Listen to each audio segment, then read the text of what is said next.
observa que um paciente já de mais idade, Aham. mas que mantém-se a característica da entrada, uma entrada elegante, e nessa área não tinha pelos, certo? Eu propositalmente não trouxe o antes, para que não ficasse um antes e depois, Pois. que é um pouco apelativo. Isso é mais para exemplificar como se obtém, o que se obtém hoje com essa técnica. Então observe ali, os fios bastante finos, próximos uns aos outros, provocando esse volume. Aqui, alguns fios soltos na frente, irregulares.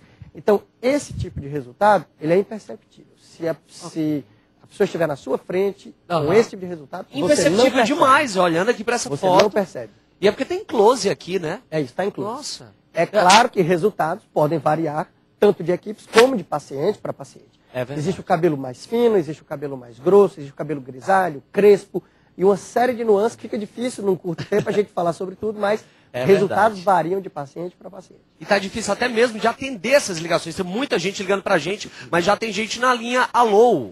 Alô, Quem fala? Henrique Barros. Henrique, olá Henrique, tudo bem? Tudo bem? Você tem quantos anos e fala de onde?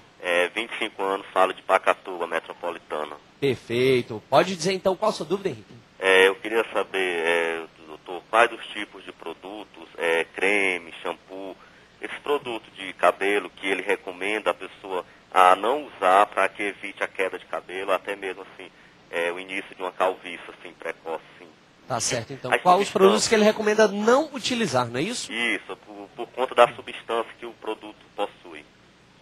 Tá ok, tá certo então, Henrique. E aí, doutor, tem algum então aí que a gente que é extremamente agressivo? Henrique, muito obrigado pela sua pergunta. Na realidade, como eu já expliquei, o principal fator é a calvície. Então, se o Henrique está preocupado, tem apenas 25 anos e já tem essa preocupação, provavelmente ele já tem uma carga genética, já está notando alguma queda, está preocupado em evitá-la. A minha preocupação começou desde os 18. Isso pode começar Tem 24 já. Isso pode começar na adolescência. É mais comum um pouco mais tarde, mas pode começar até na adolescência. Então, o que acontece? Não existem produtos que nós contraindicamos, ok?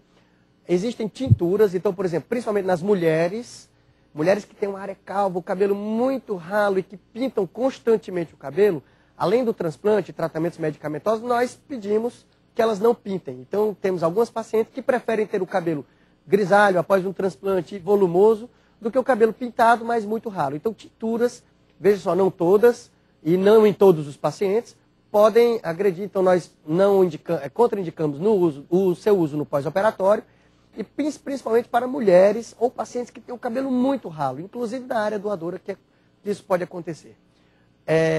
No entanto, não existem shampoos ou cremes ou loções que nós contraindiquemos porque elas farão com que o cabelo caia. Isso, na realidade, são mitos. E existem vários mitos de substâncias. É comum o paciente chegar no consultório e dizer, doutor, eu já usei tudo que mandaram. E se mandasse, eu usaria tudo de novo, mas nada funcionou. Então, existem muitos mitos, porque essa área é uma área de realmente difícil tratamento. Uma condição geneticamente determinada e que impedir a sua queda ou promover o seu crescimento é muito difícil de forma medicamentosa. Tanto que você vê o finasterida, que foi da pergunta anterior, ele é um medicamento com mais de 10 anos em uso e ele é o principal medicamento. Quer dizer, em 10 anos ainda não tem outros medicamentos orais, existem soluções tópicas para serem utilizadas, existem várias, mas o finasterida ainda é o medicamento mais utilizado. Então, perfeito. Então, doutor, para finalizar aqui, uma pergunta rápida, simples, sincera, direta e objetiva. Pois não. Os pacientes que chegam no seu escritório dizem que é dos carecas que elas gostam mais? Dizem muito, mas eu gostaria de explicar rapidamente a causa, a gênese disso. Isso é uma marchinha de carnaval, é dos carecas que elas gostam mais, e na realidade isso é porque antigamente, na década de 20, 30 e 40, quando essa marchinha era um sucesso, o carnaval era logo depois da prova de vestibular. E os carecas do carnaval eram os aprovados no vestibular.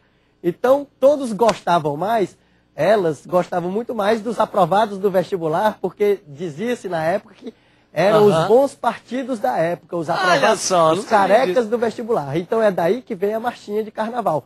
Porém, podemos citar que a calvície, ela não é obrigatória de tratamento, claro, ela não é uma doença, ela não é anormal, já que 50% da população tem. Pode-se conviver muito bem com a calvície. Nós temos exemplos fantásticos. Um dos exemplos que nós sempre citamos é o ator escocês Sean Connery, que imortalizou o primeiro agente 007 e que apresenta uma calvície exuberante, grau 7, nunca fez um tratamento. O Espiridione a mim seria grau 10? Na realidade... Ali, grau 100? Na realidade, existem doenças que fazem cair todos os pelos do corpo. Inclusive sobrancelha, barba, axila. Então existem doenças que não são tratáveis com cirurgia e que fazem cair. E aí já é outra situação. E você vê que o Sean Connery, o eterno James Bond, como citávamos agora há pouco, foi eleito um dos homens mais bonitos do mundo, no auge dos seus 60 e tantos anos, e com toda a sua calvície não tratada e seus cabelos grisalhos. Então, isso na realidade, eu deixo a mensagem aos calvos que não se preocupem, não achem que existe nenhum problema maior, mas que, obviamente, aos que desejam um tratamento adequado e definitivo, que hoje em dia, procurando um profissional, e obviamente existem vários colegas muito bem preparados para realizar esse tipo de procedimento, a cirurgia hoje está num estágio muito avançado. Esses colegas, eles podem ser encontrados na Sociedade Brasileira de Cirurgia Plástica. Lá você encontra um cirurgião plástico na sua cidade, no seu estado, que desenvolva esse tipo de atividade, e o site da Sociedade Brasileira de Cirurgia Plástica, poderíamos deixar esse site aqui, seria www.cirurgiaplástica.org.br. Mas nós teríamos outro, que seria o implante, não é isso? Isso. Temos outros, como o implante capilar.med.br, como o da Associação Brasileira de Cirurgia da Restauração Capilar, ok? Que existem vários profissionais que realizam esse tipo de procedimento, que pode ser encontrado nessas fontes. Tá certo. Então, doutor, agradeço demais a sua presença aqui no nosso programa, pelo fato de o senhor ter tirado as minhas dúvidas também. Eu que agradeço. Sofro disso. E é o seguinte, você que está assistindo a gente, fica aí, que daqui a pouco a gente volta. Não sai daí, não.